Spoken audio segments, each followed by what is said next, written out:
Okay, so the last thing we were saying is that Yisrael are called Yisrael from the notion of Yisrael, where the Sarkel, we have a spark of godliness within us. And nevertheless, sometimes people feel that their spark, their truth, is lost. And we spoke before.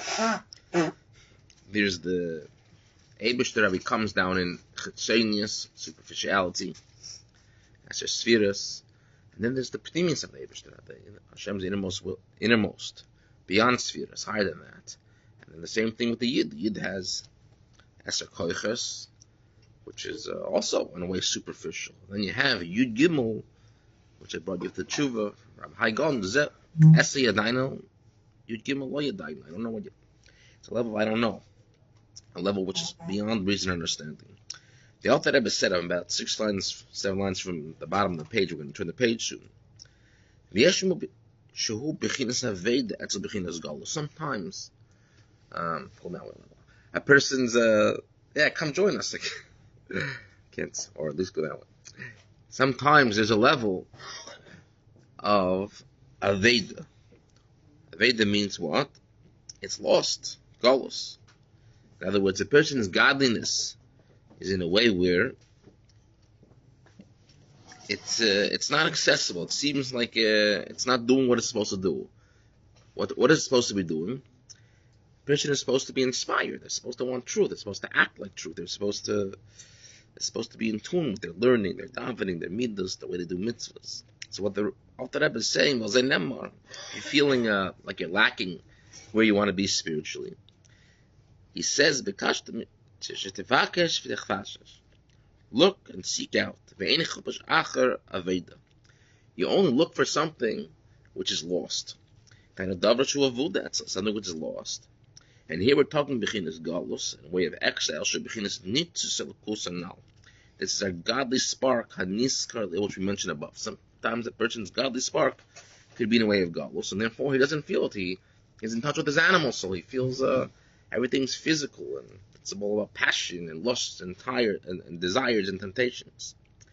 And this is what Alter is going to bring a lot of psukim here in the next page. Some of them we will lose, some of them we'll skip for the flow.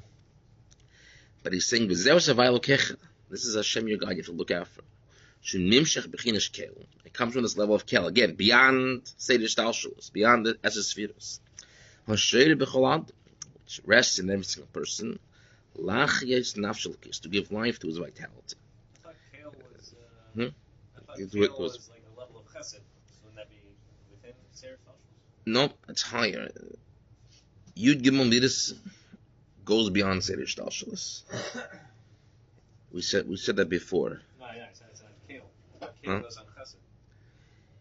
In this context, it goes on a level which is beyond Seder Shtalshalos. Yeah. Good question. V'hinech now behold it's written. V'hinech kotzav of the kashtem sham, look at from over there. Misham daike, look at from over there. Ki keshem, just like she'efshar lach chafesh achar aveda. You can't search for something. Find it except for the place that it was lost. If you want to find something, right, you can't find it in a place unless it was lost. There's a story. I've heard the city of Chelm. We heard of plenty of times. Chelm are like a city of imbeciles. Bergazinski is Chelm. Okay, so there's once a couple of people in Chelm. It was going in a dark street, and remembers that the town, this city to that city, he lost his key to his home. He was like crossing, he went from there. So what's he doing? He's standing by the light to like a different home, and he starts looking for his keys. Somebody says, "What are you looking? What are you doing?" "I'm looking for my keys." He said, "Where did you lose it?" I said, "I lost it over there. I was walking over there." He says, "Why are you looking over here near this home over here? You went over here." He says, "Here's where the light is and everything. It's light. If it's light, that's I can find. Over there, it's too dark and everything. I can't." This guy, what was he doing? He was looking for something in a place where he didn't lose it. So the Alter Rebbe is saying, no, it's not going to work like that. You can't look for something and find it in a place except where it was lost. Kach lo yasig ur pnei Hashem. You're not going to grasp the light of the face of Hashem.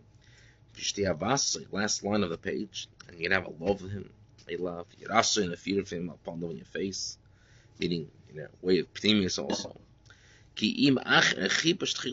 Unless you search b'mokim, turn the page, and you have to look in a place where you lost it.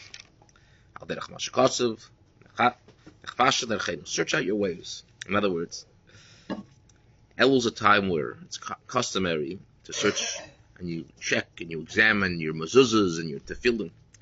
But if we go to look at the Torah, besides that which is the correct thing to do, he's saying search out for your ways. That's that. You have to look at where you could have lost this revealed connection. Look at your ways. That's what he's saying. Examine yourself. Let's see the author of his words. Look at your remaisa, your actions, the burov, your deeds, and your thoughts. You have to do a calculation. How am I acting? How am I speaking? How am I thinking?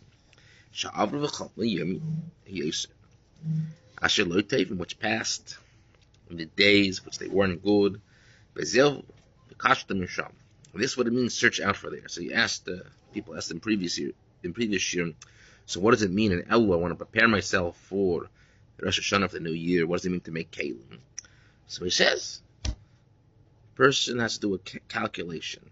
My thoughts, my speech, and action. What am I thinking about? What am I speaking? What am I doing? My mitzvahs, are they in line with the Ratzon Elyon? And if not, I have to fix that. Ki lashon zeh, because this lashon of zeh, they're able to show and point on the be'etzbe with your finger. Asher yemer, I love to say ki zeh. This is it.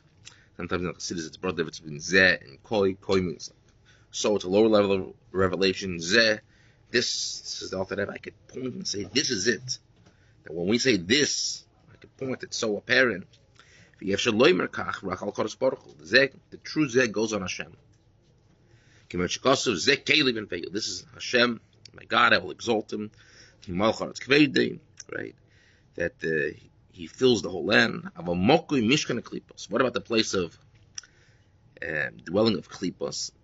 Venikra Sham, it's called over there. Good morning, Ken. Thank you for joining us. It's very, very deep down below. In other words, it's concealed. So you have Hashem in a way of Zeh, and that which is deep and away from the true revelation. What's klipa? We've had the word klipa before. Klipa means a shell or a husk. So it says in the Chassidus that there's a few different entities. We touched upon this once, maybe we'll say it briefly. You have Kedusha. Kedusha is holiness. That which is... how do you know something's holy? No? How do you know something is holy? What makes something holy in the world? An entity of holiness. Is my coffee holy? Is my food? Is kosher chicken? It has holes in it. Holes. That could be holy also. Yeah, sometimes my daughters have tights and they have holes in them. I say, yeah, you have holy tights. Holy sites. Yeah. Holy tights. Maybe a bagel is holy. Yeah. What's holy? What's called kodesh? That the definition of kodesh. Holy means what? Bittul. It's something which totally gives itself over to Hashem in a revealed way. For example, this book, Likutei Torah, we're holding. It's a holy sefer. It's going Shemus, a siddur, tefillin, mezuzahs. All these things are holy. They're down here, like Tzvi said correctly, and they give up themselves for Hashem. Then you have something which is called rishus. Rishus is it's not holy, but it's not against Hashem either. It's you're allowed to partake in something which is kosher, which is not an aveda. It's not a mitzvah, but it's a rishus. And then you have something which is klipa. Klipa totally conceals and hides on the godliness. And now klipa really could be, there's two types of klipa. There's gimel klipas tameya, the three unholy klipa, and then there's klipa noiga. Rishus is klipa noiga. In other words, it's a klipa that hides on the godliness inside of it, like a shell or a husk. But it's accessible. Gimel klipas tameya is the three unholy klipa. It's so locked, it's so usher, it's so bound, the godliness to the shell, that it can't be accessed. Generally, it can't be accessed. There are a couple exceptions where it can, but generally it can't be. Two exceptions are when Mashiach comes, you'll be able to access the godliness. It says, Ruach Tuma Havim Min Haaretz, the spirit of impurity will be eradicated from the land. Non-kosher foods then will become kosher. Or there's a case where somebody could do it an immense level of tshuva. If they post facto partook in something which is given klipas tameis, and they can elevate even the godliness inside, they give them a klipas tameis. The three unholy klipas. In other words, I'm talking about not kosher food. A cheeseburger, PLG, right? These are foods which, if they become, For example, like with fish. Yeah. That don't have fins and scales. Like Yeah. Yeah. So kosher Mashiach comes? Yeah. But the Torah says that fish only has to have fins and scales.